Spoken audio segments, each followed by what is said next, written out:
I believe that Ukraine will win finally. Ukraine is really united in one dream to be free, to be independent. Slava Ukraine! We have this spirit because we love our country. I don't understand why Russians came to our country with no reason, to be honest. What is the reason to invade us?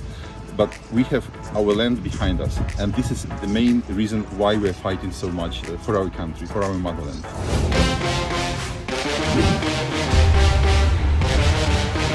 Hello, my name is Konstantin. I am from Ukraine. I love travel. Travel is my biggest hobby. It's my life, and I travel almost all my life. Slava Ukraini! I've got only 11 countries left, and I hope I will finish them soon.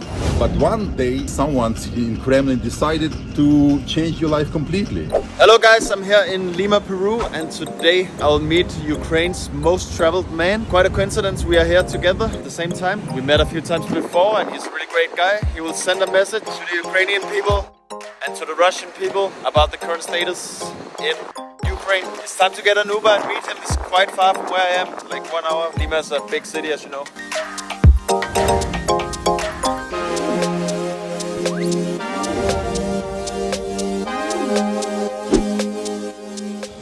We'll never give up. Life was fine before war because everything was fixed. When you're 50 plus, you have already a nice house, you have your plans, you have your comfortable life, you have your beautiful garden, your cats, your kids, your relatives. So you know everything what is going on. But one day, or even let's say one night, someone in Kremlin decided to change your life completely. And this is not only my life or someone's life, this is life of millions of people. All their dreams became zero immediately within first shootings from our neighbor, from Russia and from Belarus. Actually, I never expected that war can start from Belarusian side, and for me that was big bad surprise. And at this moment, of course, you have to start your life like from the beginning.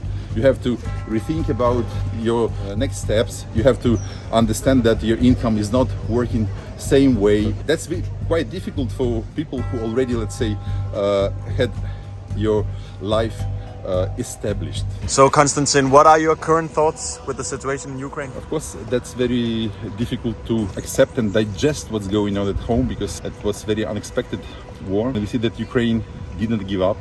Ukraine is really fighting very good. Now even some regions around Kiev, they're liberated by Ukrainian army. Do you have a message to the Ukrainians? My message to Ukrainians is only, we will win, our victory will be one day, I hope it will be very soon. And Ukraine will be free, Ukraine will be happy again, and we can come back home and build our beautiful country even better than it was before. You know, this war has started with absolutely strange way. They didn't even organize in Russia kind of provocation to justify the war. Like in Second World War, when Germans, they made a provocation when Polish, let's say, troops attacked a radio station in Gliwice, and it's a Gliwice accident, well known. But in case of Russia, they didn't even make any kind of provocation to justify another step. That is absolutely visible now, where is white and black in this bloody war. 4 cats in my house of Ukraine.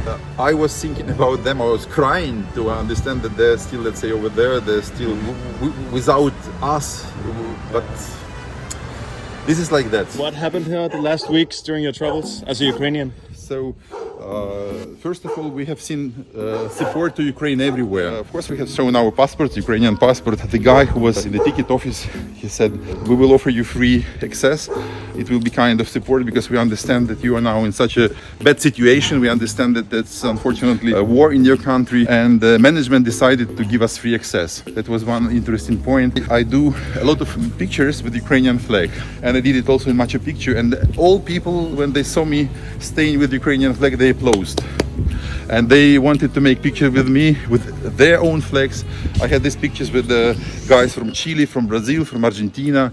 All of them were supporting us very much. We stayed 2 weeks in Arequipa in a hostel, a big discount for us, also kind of support. And finally, after 2 weeks staying over there, I wanted to pay for the accommodation. The owner of the hostel, the very good guy, he said, please don't pay.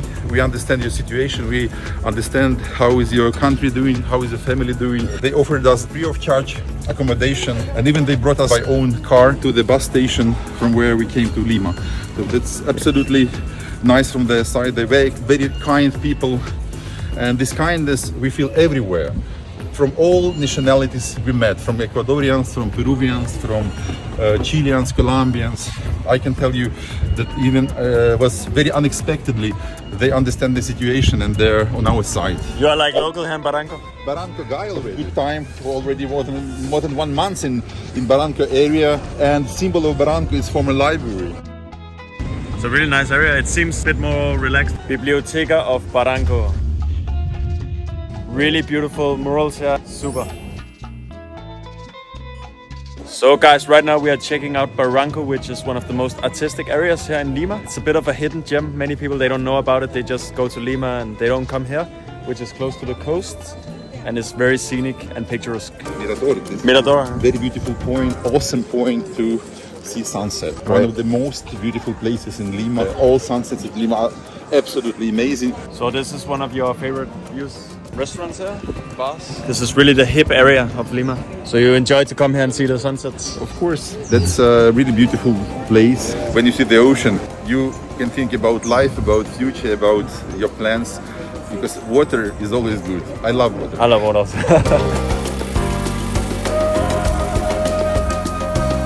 So guys, it's good to see that human kindness still exists, that there are so many of you guys who support Ukraine. Continue to do so, and to those of you who are supporting Russia, try to learn a little about the situation. Some of you are against US, and then you naturally think that you should support Russia, which is very wrong, because it's normal people like Konstantin, normal people like maybe yourself have been in the situation with war. You know how bad it is. So inform yourself, support Ukraine, that's all I can say. And remember to subscribe to Gus in the Go. See you guys. See you. Konstantin, do you hope to go back to Ukraine? Of course I would like to go back to my home. I came here for vacations, not for immigration. And that is what happened. Unfortunately, I cannot go back home immediately because the area where I live is under Russian control. At least it was under Russian control till day before yesterday. But even in this moment, it's liberated by Ukraine. It's back under Ukrainian flag. It must be cleared from mines. Russians, they put a lot of mines in all areas and it takes some time. They made it by reason. So everything what Russian did is purely genocide. Most of Ukrainians, they would like to come back home, of course. Big patriots of their country. Do you want to go home also, Alex? Of course. Vorzel and Bucha, you can Google easily them and you see that the hundreds of dead bodies were found in basements, in warehouses. Really, Ukrainians, they hate so much what was done by Russians on our territory. Nobody could even imagine in some nightmares or horror movies what they've done on our land. Last time I had lunch with Konstantin was in Lisbon. Yes, it was in Lisbon. This time it's under a bit more unfortunate circumstances. But it's always nice to see him. I want to say, if you meet Ukrainians now, help them all you can, be nice to them, because it's a difficult time for Ukrainians. And I hope to visit Ukraine many more times in the future. It's a beautiful country. Welcome to Ukraine. Welcome to Ukraine. Yes, so Slava Ukraine. Slava Ukraine. Slava Ukraine.